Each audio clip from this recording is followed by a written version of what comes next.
3 مذاہب ایجاد کیے سامراج نے اس صدی پچھلی صدی میں، مزاجوں کو دیکھتے ہوئے۔ حجاز کے مزاج کو دیکھتے ہوئے وہاں پر ایک مذہب کو فروغ دیا سامراج نے، وہابیت کو۔ ایران کے مزاج کو دیکھتے ہوئے وہاں بہائیت کو فروغ دینے کی کوشش کی،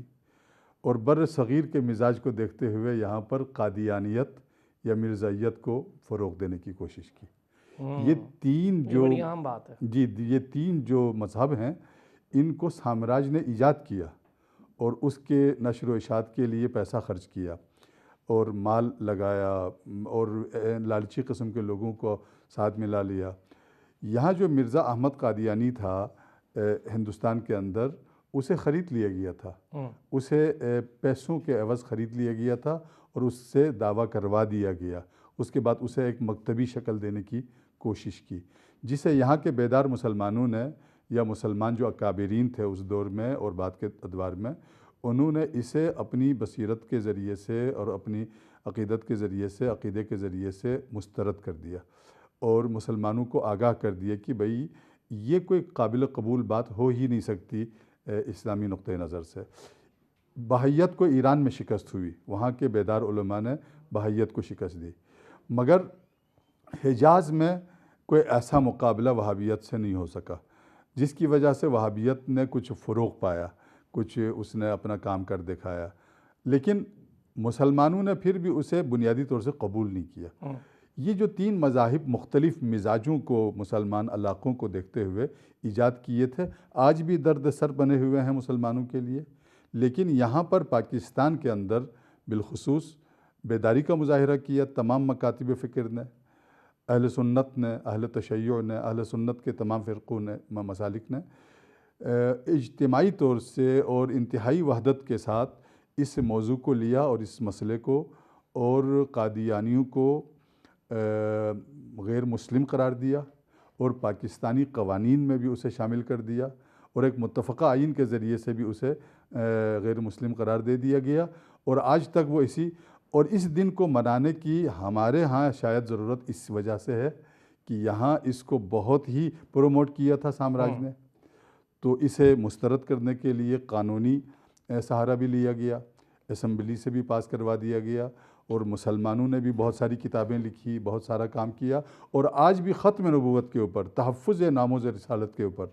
سارے مسلمان متفق ہیں، شیعہ سنی متفق ہے۔ میں تو یہ عرض کرتا ہوں کہ یہ ایک شر تھا، اس شر کو دفع کرنے کے لیے، رد کرنے کے لیے اللہ نے اس کے اندر سے ایک خیر کا پہلو بھی پیدا کیا، وہ وحدت کا پہلو تھا۔ مسلمان اس مسئلے پہ ڈٹ کے متحد ہو گئے، تمام مسلمانوں کے دستخط موجود ہیں، تمام مسلمانوں کے آراء موجود ہیں، تمام مسلمانوں کے، اس میں کوئی تفریق نہیں، اس میں کوئی یہ اس شر کے اندر سے ایک خیر کا پہلو بھی نکلا، وہ وحدت کا پہلو تھا، چلے وہ اتحاد کا پہلو تھا۔ یہ بڑی اچھی بات ہوگی۔ مفتی زیغن صاحب، سر ایک تو دن کو منانے کا مقصد کیوں پیش آیا، اس پر آپ نے علامہ فدا حسین مطہری صاحب کو سنا بھی، اور مختلف چیزیں ہیں، مختلف آراء ہیں لوگوں کی، خاص طور پہ میں آج آپ لوگوں سے ذرا فتنے کے حوالے سے بھی تھوڑی ڈیفینیشن بھی چاہوں گا، پھر اس کے مختلف پہلوؤں پر بھی بات کریں گے۔ پہلے ذرا اس کی اہمیت اور اس کی افادیت کے حوالے سے ذرا بات ہو جائے۔ بسم اللہ الرحمن الرحیم، اللہم صلی علی محمد وعلی آل محمد وبارک وسلم۔ بہت شکریہ سب سے پہلے تو آپ کا اور آپ کی پوری ٹیم کا کہ اس جو اہم دن ہے اس کی مناسبت سے یہ پروگرام کا انعقاد کیا جا رہا ہے۔ یقیناً مسلمان کے لیے اسلام قبول کرنے کے بعد سب سے بنیادی جو چیز ہے وہ اللہ رب العالمین کے رسول صلی اللہ علیہ وسلم سے تعلق ہے، اور اسی سے متعلق قرآن کریم بار بار تقاضا فرماتا ہے کہ ایمان لانے کے بعد جو بنیادی چیز ہے وہ حضور سے تعلق ہے، آپ صلی اللہ علیہ وسلم سے محبت، آپ کی عظمت، اور مومن کا کل ایمان ہی آپ صلی اللہ علیہ وسلم کی ذات کا احاطہ کرتا ہے، اور آپ صلی اللہ علیہ وسلم کی ذات سے جڑا ہوا ہے۔ تو اس لیے جس طرح علامہ صاحب نے کلام کیا کہ ماضی میں بلکہ موجودہ دور میں اس سے بھی زیادہ مغرب کی طرف سے اپنے جو اس طرح کے معاملات ہیں وہ مسلسل پوری دنیا میں کی جانے کی کوشش کی جاتی ہے۔ کبھی قرآن کریم کی تحریف کا معاملہ ہو، یا قرآن کریم نظر آتش کرنے کا معاملہ ہو، یا ناموس رسالت مآب صلی اللہ علیہ وسلم پر مختلف طریقے سے، کبھی کارٹونز وغیرہ کے ذریعے، اور کبھی اپنے اس طرح کے پروردہ افراد کو کھڑا کیا جاتا ہے جن کے ذریعے آپ صلی اللہ علیہ وسلم کی ناموس پر ختم نبوت کے ذریعے حملہ کیا جاتا ہے یا دیگر اس طرح کے معاملات کے ذریعے، تو مغرب کا ایک پرانا یہ طریقہ ہے. وہ اقبال نے بھی اسی کی طرف اشارہ کیا تھا نا کہ یہ فاقہ کش جو موت سے ڈرتا نہیں، روح محمد اس کے بدن سے نکال لے. تو روح محمد جو ایک مومن کے دل میں، مومن کے وجود میں آپ صلی اللہ علیہ وسلم کی محبت ایک روح کی صورت میں موجود ہے، اس کو نکالنے کے لیے مسلسل ماضی میں بھی اور حال میں بھی یہ کوششیں کی جا رہی ہیں، اور مستقبل میں تو اس سے زیادہ جس طرح آج تیزی کے ساتھ یہ معاملات کیے جا رہے ہیں، یقیناً یہ سلسلہ رکنے والا نہیں ہے. تو امت مسلمہ کے لیے اس سے قبل بھی بیداری کا ثبوت دیا گیا.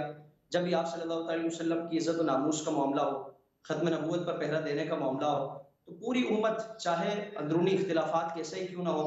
آپس کے معاملات کیسے ہی کیوں نہ ہو، لیکن یہ ایک ایسا نقطہ اتحاد ہے، نقطہ اتفاق ہے کہ اس پر کسی کو اختلاف نہیں ہے، اور اپنے ذاتی معاملات، اپنے ذاتی مفادات، اختلافات کو بھلا کر آپ صلی اللہ علیہ وسلم کی ناموس اور کا پہرا دینے کے لیے، تحفظ کرنے کے لیے ماضی میں بھی امت نے وحدت کا ثبوت دیا، اکابرین امت نے وحدت کا ثبوت دیا، اور اس دور میں بھی ضرورت اس امر کی ہے کہ جس طرح اکابرین نے فتنہ قادیانیت کو کچلنے کے لیے پوری امت یکجا تھی، اور یہ اتنا بڑا فتنہ تھا کہ ہزاروں کی تعداد میں مسلمانوں کو اپنی جانوں کا نذرانہ بھی پیش کرنا پڑا، 10,000 سے زیادہ قربانیاں ہوئی، لیکن پائے استقلال اور استقامت میں کوئی لغزش تک نہیں آتی ہے، اور اس میں کسی قسم کا آپ صلی اللہ علیہ وسلم کے ساتھ جو محبت کا ایک تعلق ہے اس میں کوئی تذبذب نہیں ہوتا، اور کوئی اس میں پاؤں متزلزل نہیں ہوتے. تو آج بھی اسی دور کا یہ سب سے بڑا تقاضا ہے کہ امت اپنے اندرونی معاملات کو بلا کر، اختلافات کو بلا کر آپ صلی اللہ علیہ وسلم کی محبت میں یکجا ہو جائے، اور استعمار کی جانب سے مسلسل یہ جو کوششیں کی جا رہی ہیں. بدقسمتی ہماری یہ ہے کہ ہر دور میں ہماری صفوں میں ایسے افراد بآسانی مل جاتے ہیں کہ جو ان کے اشاروں پر ناچنے والے ہوں، اور ان کی لکھی لکھائی جو کتابیں ہیں وہ پڑھنے والے ہوں، اور ان کی بولی بولنے والے ہوں، وہ جیسا چاہیں ہمارے افراد تیار ہو جاتے ہیں. لیکن ہمارا ایمان کا تقاضا کیا ہے کہ ایسے نازک دور میں بھی کیا ہم اندرونی معاملات میں، اندرونی اختلافات میں الجھے رہتے ہیں، یا پھر ناموس رسالت مآب صلی اللہ علیہ وسلم کا تحفظ کرنے کے لیے پوری امت ایک یکجا ہوتی ہے. اور آپ صلی اللہ علیہ وسلم کی ناموس کا تحفظ یعنی پورے دین کا تحفظ ہے کہ حضور کی ناموس پر حملہ کر کے وہ دین کا تمسخر اڑانا، دین کو کمزور کرنا، دین کو بالکل یعنی تباہ و برباد کرنے کے مترادف ہے. کہ اگر امت اس معاملے میں سنجیدہ نہ ہو،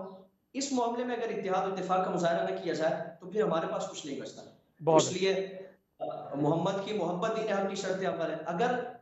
ہو اس میں کچھ خامی تو سب کچھ نامکمل ہے. تو آپ صلی اللہ علیہ وسلم کی محبت میں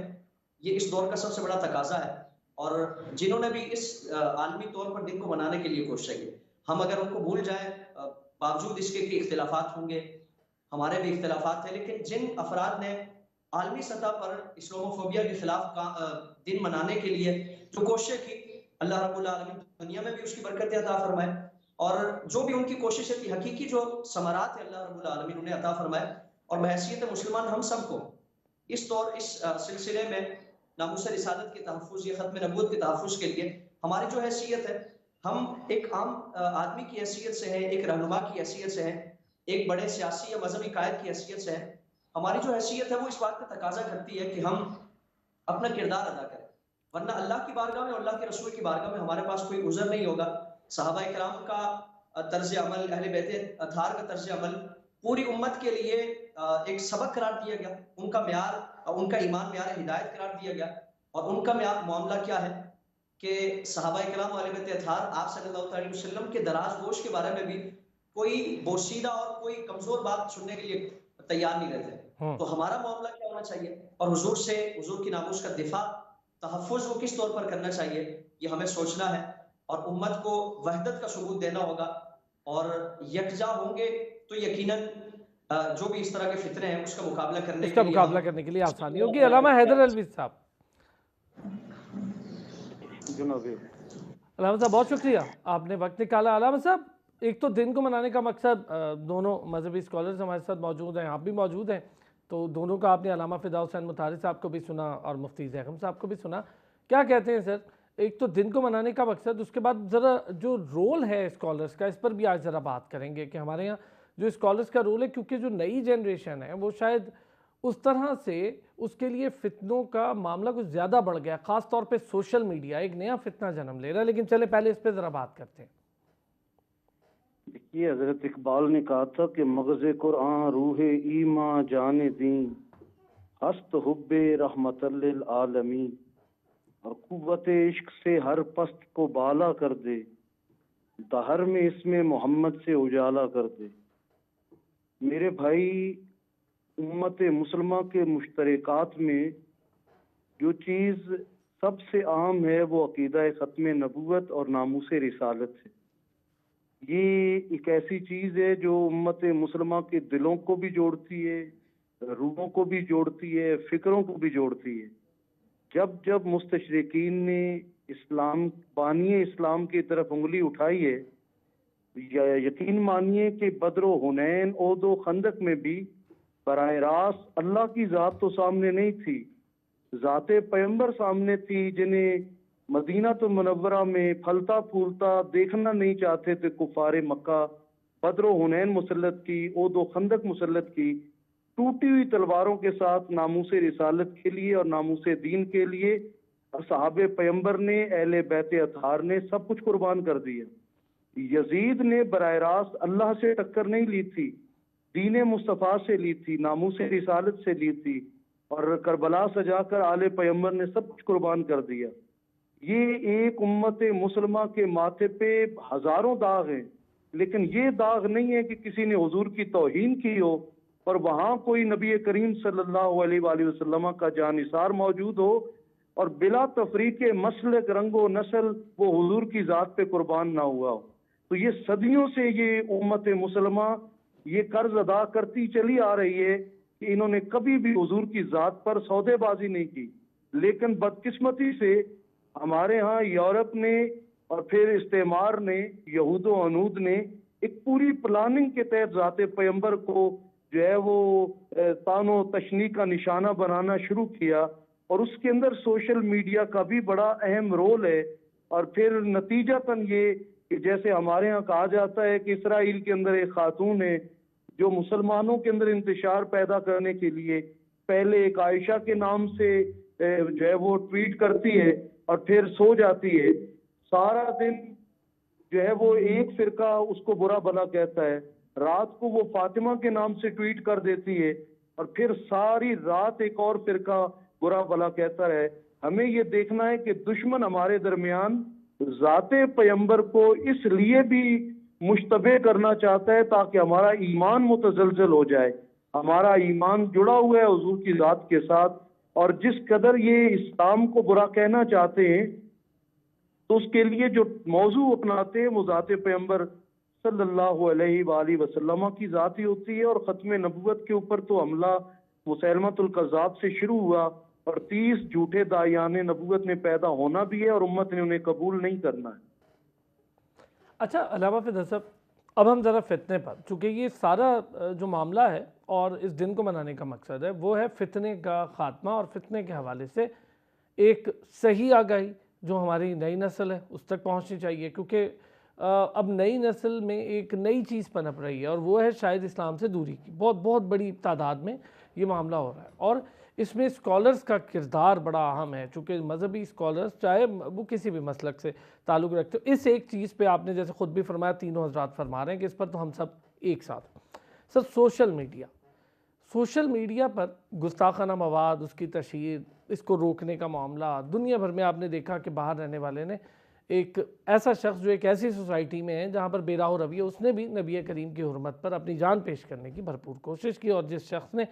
یہ گناہ کیا یا یہ جس قسم کا یہ گھٹیا فتنہ اپنانے کی کوشش کی اس کو اس کا جواب ملا. تو سوشل میڈیا، اس کا استعمال ہماری نئی نسل کیسے دیکھ رہے ہیں ان چیزوں کو؟ بڑا مشکل ہوتا جا رہا ہے. جی، اسلامی تعلیمات کو نشانہ بنانے کا جو عمل ہے وہ بہت پرانا ہے، یہ آج کا کام نہیں ہے، لیکن سوشل میڈیا نے اسے کچھ سب کے سامنے لانے کے لیے کردار ادا کیا. اب جہاں جو کچھ ہو رہا ہے اسے سامنے لایا جاتا ہے اور سب دیکھتے ہیں کہ کیا ہو رہا ہے. جہاں تک آپ نے فرمایا کہ یہ ایک فتنہ بن کے ابھر رہا ہے تو بات صحیح ہے. اب اس میں کردار جو ہے والدین کا بھی ہے کہ نئی نسل کو سوشل میڈیا کے مثبت چیزوں سے استفادہ کرنے کے لیے آمادہ کرے اور اس کی منفی چیزوں سے پرہیز کرنے کے لیے اسے چھوڑنے کے لیے. دوسری بات یہ ہے کہ جو معلمین ہیں، اساتذہ ہیں، اسکالرز ہیں، لکھاری ہیں، ان کی بھی ذمہ داری ہے. علماء دین کی بہت بڑی ذمہ داری ہے. میں یہ عرض کرتا ہوں یہاں پر کہ جو ہماری نئی نسل ہے، نوجوان نسل ہے، اسے چاہیے کہ اس کو فتنہ بنانے کی بجائے اسے ہتھیار بنا دیں. سوشل میڈیا کو بطور ہتھیار استعمال کریں، برائیوں کے خلاف اسے ہتھیار کے طور سے استعمال کریں، بھلائیوں اور اچھائیوں کے لیے استعمال کریں. سوشل میڈیا کو اسی طرح دیکھیں جس طرح ہم ایک چھری کو دیکھ سکتے ہیں. چھری کو اگر سبزی کاٹنے کے لیے، گوشت کاٹنے کے لیے، اچھے کاموں کے لیے استعمال کیا جائے تو چھری کا فائدہ بہت زیادہ ہے. لیکن خدا نخواستہ اسی چھری کو ایک انسان کو قتل کرنے کے لیے، کسی کو نقصان پہنچانے کے لیے، کسی کو زخم پہنچانے کے لیے استعمال کریں. چھری بہت بری چیز ہے. بالکل سوشل میڈیا اسی طرح سے ہے. اگر آپ اسے اسلام کی تعلیمات کی نشر و اشاعت کے لیے استعمال کرتے ہیں تو کیا ہی خوب ہے. اس کو ہتھیار کے طور سے استعمال کریں. سوشل میڈیا کو فرصت میں تبدیل کریں، اسے ایک موقع بنا دیں، اسے ایک فرصت بنا دیں، اسے ایک میدان بنا دیں، اسے ایک میدان جہاد بنا دیں. سوشل میڈیا کے ذریعے سے ایک انسان مجاہد بن سکتا ہے. ایک آدمی کو ایک بالمشافہہ ایک آدمی کو جو سنا سکتا ہے وہ وہی بات لاکھوں میں ایک ہی لمحے میں پہنچا سکتا ہے، سنا سکتا ہے. تو سوشل میڈیا کے ذریعے سے ابھی جو آج کل کچھ کہہ رہے ہیں کہ جی جہاں یہودیوں نے ظلم کا بازار گرم کر رکھا ہے فلسطین کے اندر، واقعی معنوں میں ایسا ظلم جو ہے تاریخ میں اس کی مثال بہت کم ملتی ہے. اس وقت غزہ کے اوپر جو ظلم و ستم ہو رہا ہے، سر ایسا تو جنگوں میں بھی نہیں ہوتا جہاں بچوں کو شہید کیا جاتا ہے اور ڈنکے کی چوٹ پر وہ شہید کر رہے ہیں، ظلم کر رہے ہیں، اور مسلمان خاموش ہیں زیادہ تر، اور بلکہ دشمنوں کو بالواسطہ یا بلا واسطہ فائدہ ہی پہنچا رہے ہیں مسلمان کچھ ممالک. بڑے افسوس کے ساتھ یہ کہنا پڑ رہا ہے. بہرحال یہ ایک المیہ ہے جو ہمارے سامنے آیا ہوا ہے. تو کچھ لوگ کہتے ہیں کہ جی یہودی چیزوں کا بائیکاٹ کیا جائے تو بہت اچھی بات ہے، یہودی پروڈکٹس کا بائیکاٹ کیا جائے. کچھ لوگوں کو تھوڑا شبہ پیدا کیا جا رہا ہے کہ جی وہ تو سوشل میڈیا کی جتنے جو ذرائع ہیں وہ بھی تو یہودیوں کے ہیں، جیسے فیس بک ہے، جیسے ٹویٹر ہے، جیسے دیگر باقیوں کی بات کی جاتی ہے. تو میں اس کے جواب میں یہ عرض کرنا چاہتا ہوں آپ کے توسط سے کہ حضور آپ عقل سے کام لیں، آپ سمجھداری سے کام لیں. جن چیزوں کا بائیکاٹ کر کے ان کو نقصان پہنچانا ہے ان کا بائیکاٹ کر لیں. جن چیزوں کو استعمال کر کے ان کو نقصان پہنچانا ہے انہیں استعمال کر لیں. سوشل میڈیا انہی میں سے ہے. آپ نے ویسے چھری والی اور سوشل میڈیا کے ذریعے جس قسم کی تشہیر ہوئی، اس کی روک تھام بھی سوشل میڈیا پر بھی ہوئی. ہمارے بھی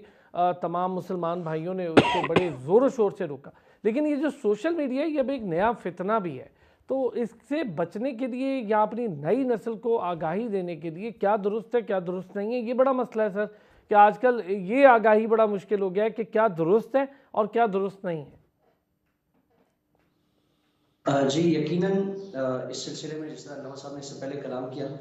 کہ سب سے بڑی ذمہ داری تو والدین کی ہے کہ والدین اپنی اولاد کے لیے یہ سارے مواقع فراہم کرتے ہیں اور مہنگے گیجٹس ان کو لے کر دیتے ہیں. تو تھوڑی سی اگر زحمت یہ گوارا کر لے کہ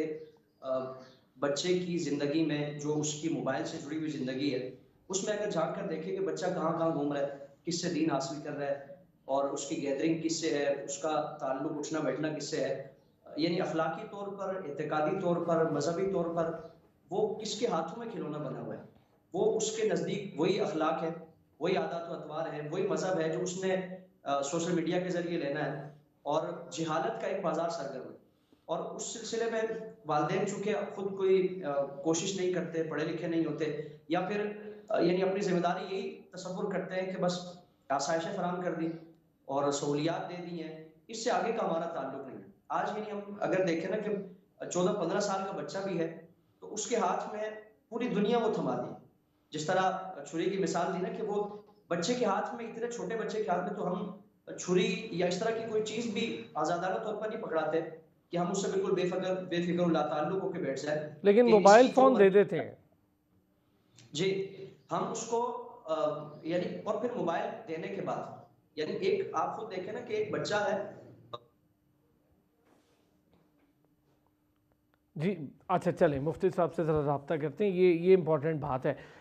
حیدر علوی صاحب, سر یہ جو معاملہ ہے اس وقت سوشل میڈیا, بے راہ و روی, اور پھر ہماری نئی نسل اس کے لیے, اچھا مفتی صاحب آ گئے. جی مفتی صاحب پہلے اپنی بات کمپلیٹ کیجیے گا, پھر میں حیدر علوی صاحب پہ جاتا ہوں.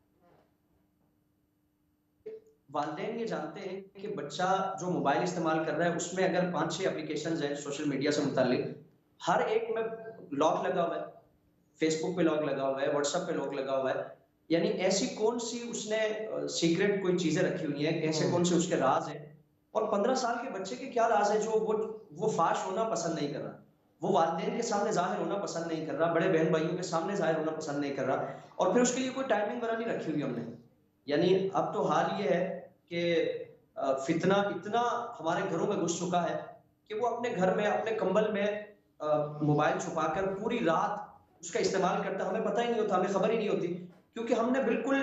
آزادانہ طور پر اس فیلڈ میں اس کو چھوڑ دیا کہ جو چاہے کرتا رہے, جو چاہے دیکھتا رہے. یہ یقیناً ہماری بڑی ذمہ داری ہے, کیونکہ ہمارا بچہ ایسے ہاتھوں میں اگر کھلونا بن جائے گا کہ جو اخلاقی, اعتقادی, مذہبی طور پر اس کو بالکل برباد کر دیں گے, تو اللہ کی بارگاہ میں دنیا میں تو ہمیں نقصان اٹھانا پڑے گا. دنیا میں یقیناً ایسی اولاد کو عزت و افتخار کا باعث نہیں ہوتی, اللہ کی بارگاہ میں بڑا معاوضہ ہے. حضور نے فرمایا نا کہ تم میں سے ہر ایک رائی ہے, ہر ایک نگہبان ہے, اور ہر ایک سے اس کی رعایا کے بارے میں سوال کیا جائے. اور قرآن کریم نے فرمایا کہ قوا انفسکم واہلیکم نارا, خود بھی دوزخ کی آگ سے بچو, اپنے گھر والوں کو بھی دوزخ کی آگ سے بچاؤ. تو یقیناً اللہ کی بارگاہ میں مواخذہ ہونا ہے. تو اس لیے بحیثیت والدین ہماری یہ ذمہ داری ہے کہ ہم اپنی اولاد کے معاملات پر غور کریں. اگر اس کو آسائشیں فراہم کرتے ہیں تو ان آسائشوں کا صحیح استعمال, اس کی تربیت تو دیں. صحیح کیا ہے, غلط کیا ہے, اچھا کیا ہے, برا کیا ہے, ان ساری چیزوں سے متعلق میں اپنا ایک مثال, ایک واقعہ بیان کروں آپ کو کہ ایک معروف چینل ہے, ہم پروگرام کر کے واپس آئے تو 3-4 دن کے بعد مجھے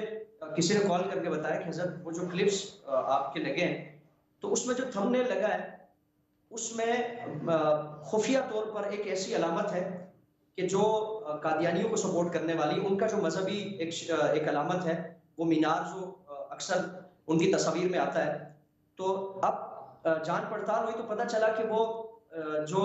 ویڈیوز پر اپلوڈ کرنے کی جن کی ذمہ داری ہوتی ہے, تو انہوں نے ایک بنایا تھمبنیل اٹھایا اور اس کو لگا دیا. یعنی جو اس فیلڈ میں انتہائی ماہر ہے وہ بھی ان چال بازیوں سے واقف نہیں ہو پاتے کہ یہ کس کا پھیلایا ہوا فتنہ ہے جس کو ہم دین سمجھ کر اس سے رہنمائی لے رہے ہیں یا اس کو اپنے عقیدے میں ہم شامل کر رہے ہیں. یہ اچھے خاصے پڑھے لکھے لوگوں کا یاد. تو اگر ہم نے اپنی اولاد کو ویسے ہی چھوڑ دیا کہ ٹھیک ہے وہ اس کے ہاتھ میں موبائل ہے, ہر چیز وہ پتہ کر لے گا اور صحیح غلط کی اس کو تمیز آ جائے گی, آہستہ آہستہ سیکھ جائے گا, تو پھر خدا نخواستہ وہ ہمارے ہاتھوں سے نکل اصل مسئلہ یہ ہے علامہ حیدر صاحب کہ دین سے دوری ایک ٹرینڈ کی طور پر چل تو رہا ہے, لیکن والدین کی ذمہ داری بہت زیادہ ہے. اس میں سب سے زیادہ ذمہ داری والدین کی ہے. اور ہم جو لفظ یوز کرتے ہیں تعلیم و تربیت, یہ دونوں کو ایک ساتھ استعمال, تعلیم آپ نے ڈگری دے دی, تربیت نہ کی, کیا فائدہ؟ کیا کہیں گے علامہ صاحب؟ یقیناً سوشل میڈیا ایک اویئرنیس اور ایجوکیشن کا بہترین ذریعہ ہے اگر اس کا مثبت استعمال کیا جائے.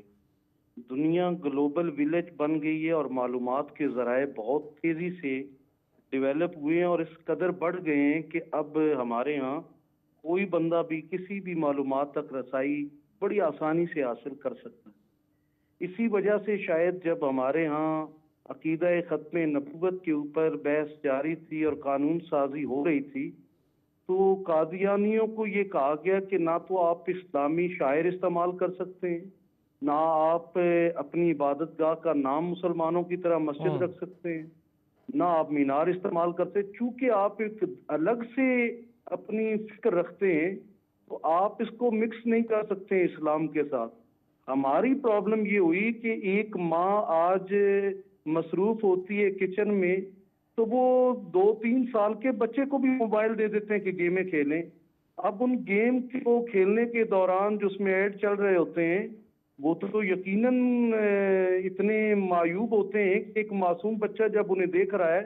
تو اس کی لاشعور میں جو چیزیں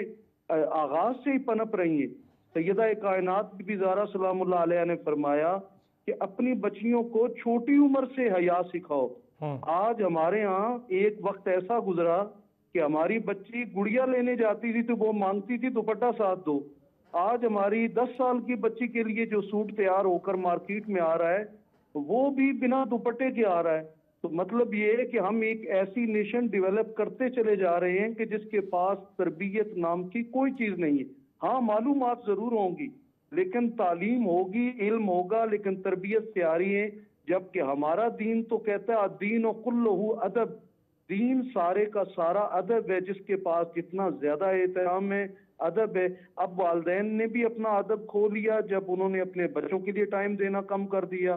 بچوں نے بھی دیکھا ماں باپ ہمیں ٹائم نہیں دے پا رہے تو وہ بھی نہیں دے رہے. مولا آسان حل ہے حسین نا، کا بچوں کو فرمان ہے کہ خاموشی کے پاک لیے وہ موبائل نہیں ہے. پکڑا دیں. علامہ صاحب بچوں کو موبائل پکڑا دیں، بچے خاموش ہو جائیں گے، رونے پر زیادہ